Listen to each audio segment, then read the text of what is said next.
424장 찬양 드리겠습니다. 찬송가 424장입니다.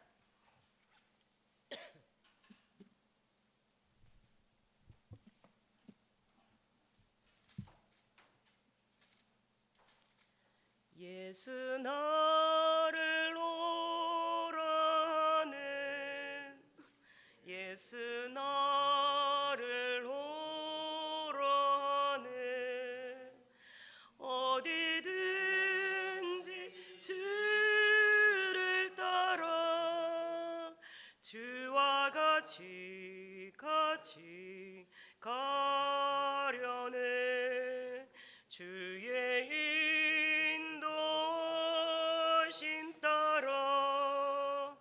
주의 인도하심 따라 어디든지 주를 따라 주와 같이 가려네 겟셋마네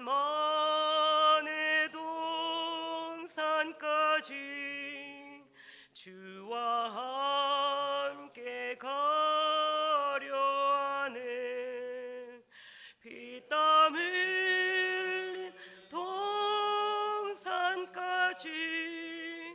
주와 함께 가려네 주의 인도하심 따라 주의 인도하심 따라 어디든지 주를 따라 주와 같이 가려네 심판하실 자리까지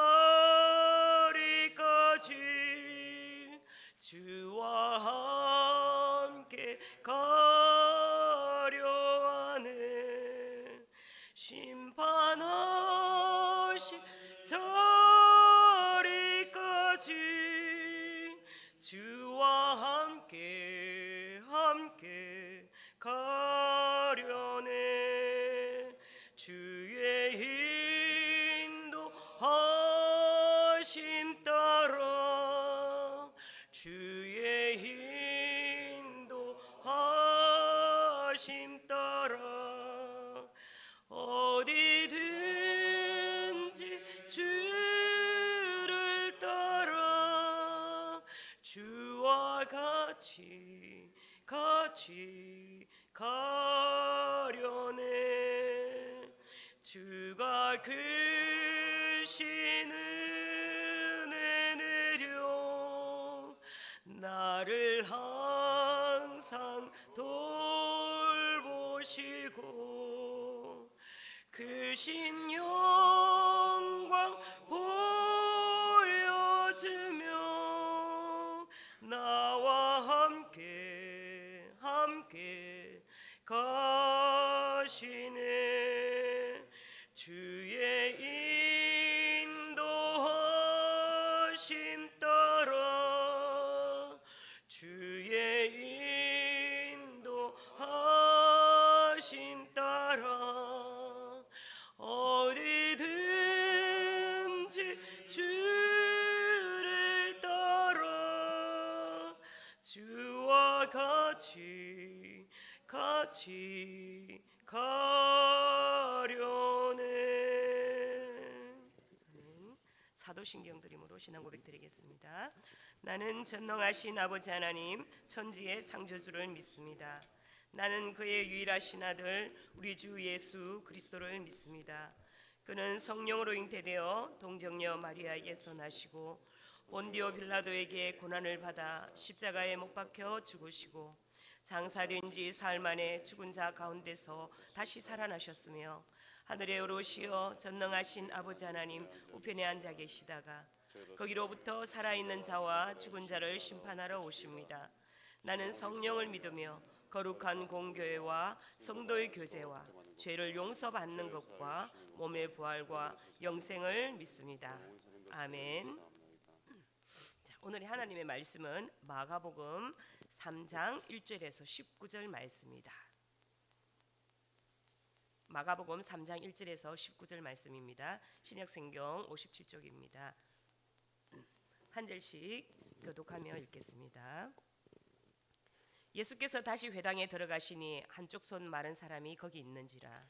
사람들이 예수를 고발하려 하여 안식일에 그 사람을 고치시는가 주시하고 있거늘 예수께서 손 마른 사람에게 이르시되 한 가운데에 일어서라 하시고 그에게 이르시되 안식일에 선을 행하는 것과 악을 행하는 것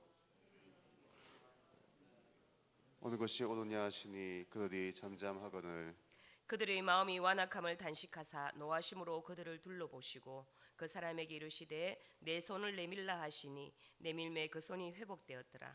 바리새인들이 나와서 곧 헤롯 당과 함께 어떻게 하여 예수를 죽일까 의논하니라.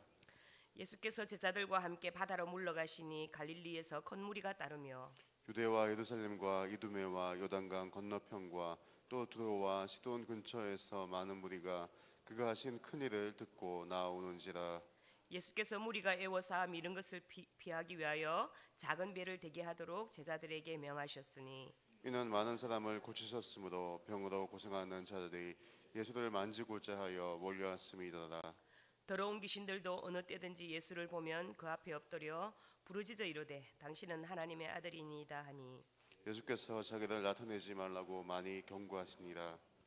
또 산에 오르사 자기가 원하는 자들을 부르시니 나아온지라. 이에 12를 세우셨으니 이는 자기와 함께 있게 하시고 또 보내사 전도도 하며 귀신을 내쫓는 권능도 가지게 하려 하심이르라. 이 12를 세우셨으니 시몬에게는 베드로라는 이름을 더하셨고 또 세베대의 아들 야고보와 야고보의 형제 요한이 이 둘에게는 보아느게 곧 우레의 아들이란 이름을 더하셨으며 또 안드레와 빌립과 바돌로메와 마테와 도마와 알페오의 아들 야고보와 및 다데오와 가나나인 시몬이며 같이 읽겠습니다. 또 가룟 가룟 유다니 유다니 이는 예수를 판 자더라. 아멘. 아멘. 오늘은 오늘 본문은 예수 그리스도의 제1차 갈릴리 사역을 보도하고 있는 마지막 이렇게 갈릴리 마무리하는 그런 부분인데요. 2장의 안식일에 대한 이삭을 잘라 먹었던 사건과 연속적인 안식일 논쟁을 지금 기록하고 있는 가운데 있습니다.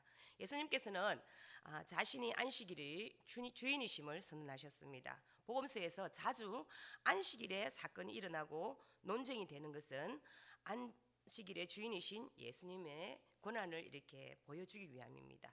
바리새인들과 서기관들은 율법에 근거하여 안식일에 무엇을 할 수 있고 무엇을 할 수 없고를 정했습니다. 그러나 안식일의 주인이신 예수님께서는 새로운 원리를 가르쳐 주시고 계신 것입니다. 예수님께서 회당에 들어가셨는데 거기에 마침 손 마른 사람이 한 사람 거기에 있었습니다. 그런데 예수님 사역과 시작함과 동시에 많은 눈들이 예수님을 따라다니게 되는데요. 조금이라도 문제가 있거나 또 율법에 어긋난 행동을 한다면 당장에 고발하려는 하는 자들이 이렇게 많은 자들이 예수님을 따라다니고 있었습니다.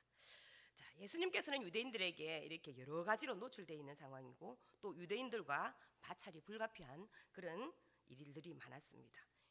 예수님은 다른 방법으로 다른 사람들을 만나서 이렇게 가르칠 수도 있었음에도 불구하고 굳이 회당으로 이렇게 들어가신 것이죠. 그분은 회당 안에 어떤 사람이 있으며 또 그들이 예수님에 대한 감정이 어떻다는 것도 아셨지만 피하지 않으시고 부딪히신 것입니다. 이들은 당장 생명이 위협한 상황을 제외하고는 안식일에 병을 고치는 것도 율법을 어기는 것이라고 생각했기 때문에 예수님이 만약에 병자를 치유하시면 규례에 따라 예수님을 고발하려고 했던 것입니다. 그때 예수님은 손 마른 사람에게 일어나 가운데에 서라고 이렇게 말씀하셨습니다. 그리고 예수님을 주시하고 있는 사람들에게 안식일에 선을 행하는 것과 또 악을 행하는 것, 생명을 구하는 것과 죽이는 것 어느 것이 옳으냐고 이렇게 물으셨습니다. 자, 안식일에 복과 안식을 누리도록 사람을 위해 주어진 것이라면 병을 치유하는 일은 옳은 일입니다. 사람들은 예수님의 질문 앞에 말을 못하고 잠잠했습니다.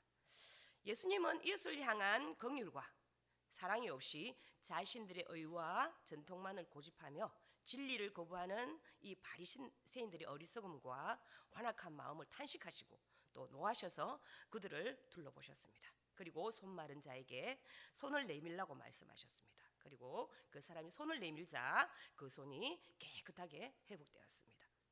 바리새인들은 그 일을 보고 나서 헤롯 왕과 함께 어떻게 예수님을 죽일지 의논하기 시작합니다.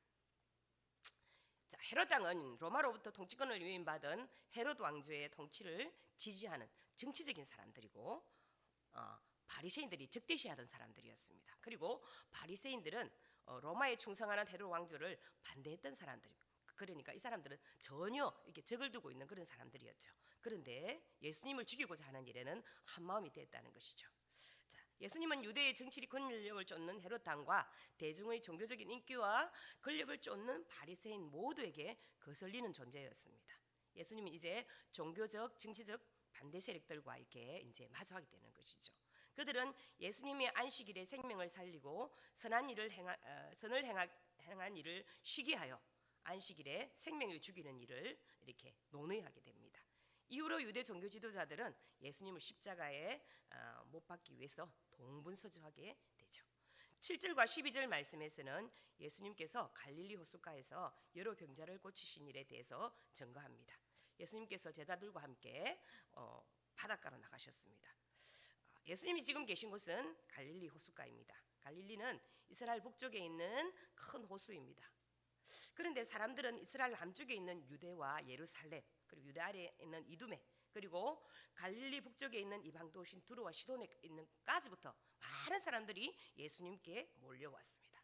물론 사람들이 예수님께 몰려온 것은 자신들이 고생하고 있는 병을 치유받기 위함이기도 합니다. 그러나 그 많은 무리들 중에 예수님께 나온 사람들은 당시의 백성들이 로마의 억압적인 통치와 더불어 형식과 외식에만 치우쳐 생명력을 상실한 유대 종교 지도자들에 의해서 목자 없는 양같이 유리하며 방황하며 고생하고 있다는 모습을 보여주고 있는 것입니다. 그리고 자신들이 앓고 있는 병으로 인해서 고통당하며 그 삶에 짓눌려 있었던 것입니다. 예수님께서 계신 곳에는 아픈 사람들만 모여오는 것이 아니었습니다. 우리 11절 12절 말씀을 함께 같이 읽어보도록 하겠습니다. 자, 시작. 더러운 귀신들도 어느 때든지 예수를 보면 그 앞에 엎드려 부르짖어 이르되 당신은 하나님의 아들이니이다 하니 예수께서 자기를 나타내지 말라고 많이 경고하시니라. 아멘. 지금 귀신들이 정확하게 귀신에게 지배당하고 있는 사람들이 예수님을 하나님의 아들이라고 정확하게 이렇게 고백하고 있습니다. 그럼에도 예수님께서는 나를 세상에 드러내지 말라라고 귀신을 엄하게 꾸짖습니다.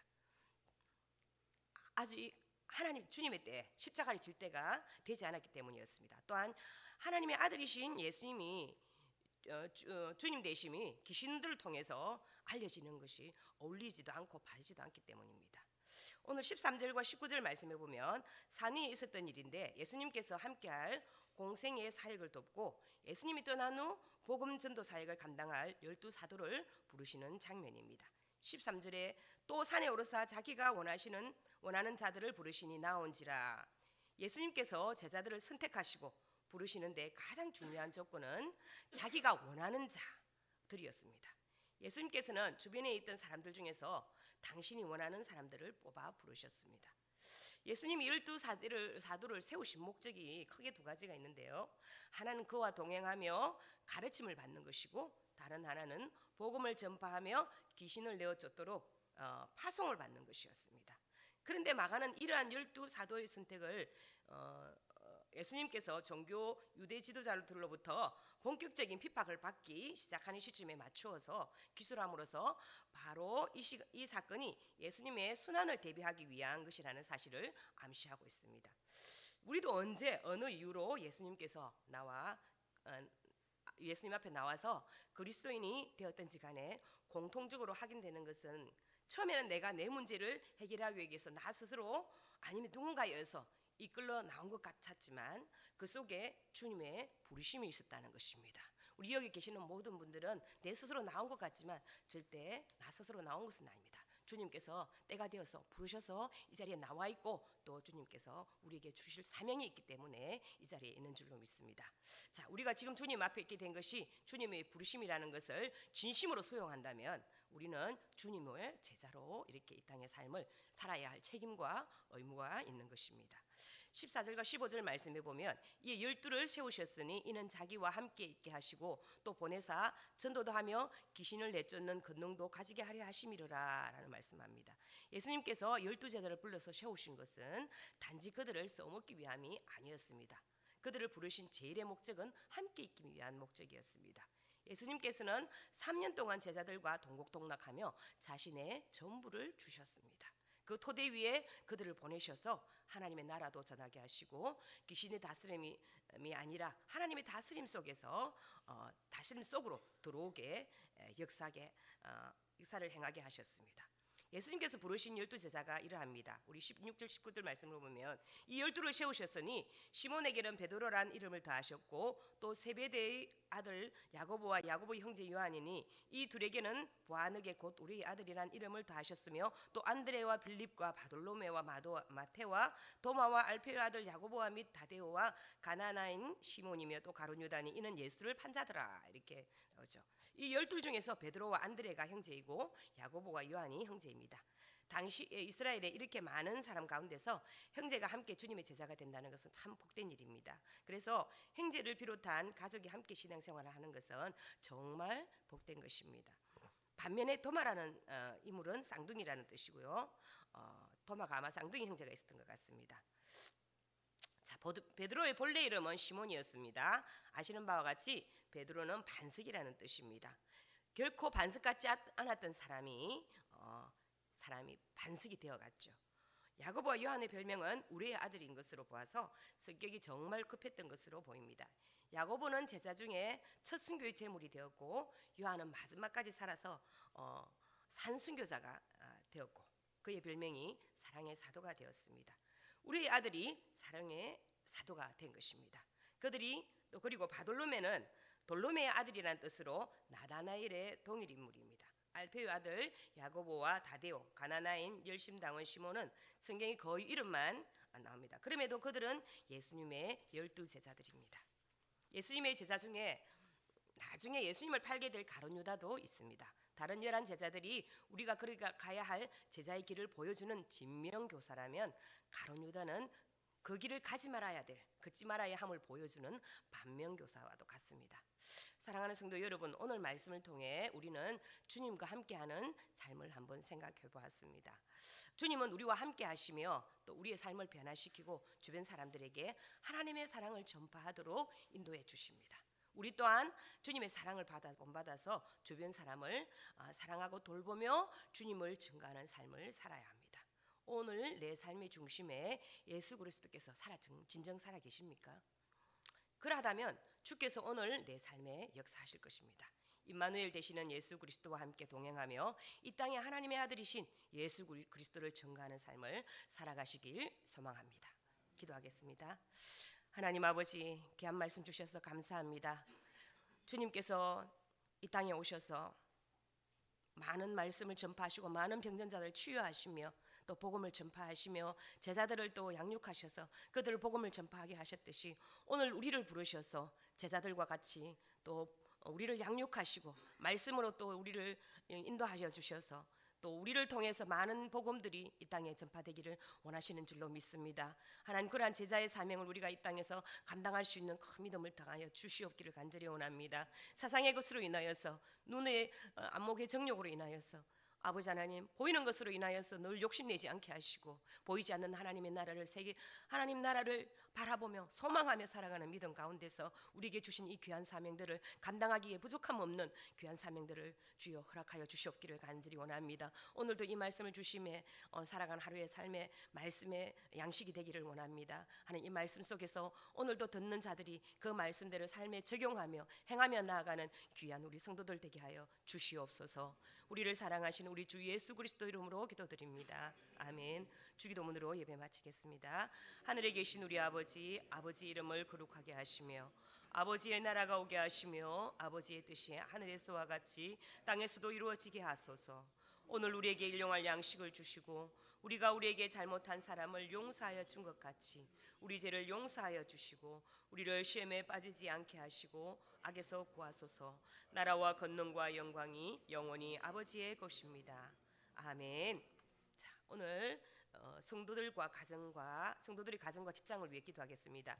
2024년 가정마다 하나님의 은혜와 성령의 기름 부으심이 있도록 성도들의 직장과 생업에 번창을 주시고 직장 속에 그리스도인으로 승리하는 성도가 되도록 또 한우들의 치유와 회복을 위해 기도합니다. 우리 한우들이 있습니다. 잘 알고 계시지만 우리 김정비 집사님과 또 우리 강이다미를 위해서 같이 함께 간절히 기도해 주시고 우리의 기도가 얼마나 하나님께서는 상달되는지에 따라서 또 그들이 또 함께 또 그들의 치유도 함께 이루어질 수 있으니 우리 함께 또 우리 다른 분들을 위해서도 함께 기도해 주시고 수요 예배 활성화와 말씀을 전하는 설교자를 위해 기도해 주시며 또 이제 추운 겨울이 이제 지나갑니다. 엘림 어르신들 이제 좀 있으면 또 엘림 행복 학교도 해야 되는데 건강 지켜 주셔서 남은 생을 정말 주님과 동행하며 살아가는 그런 삶을 사실 수 있도록 함께 위해서 주여 외치고 기도하겠습니다.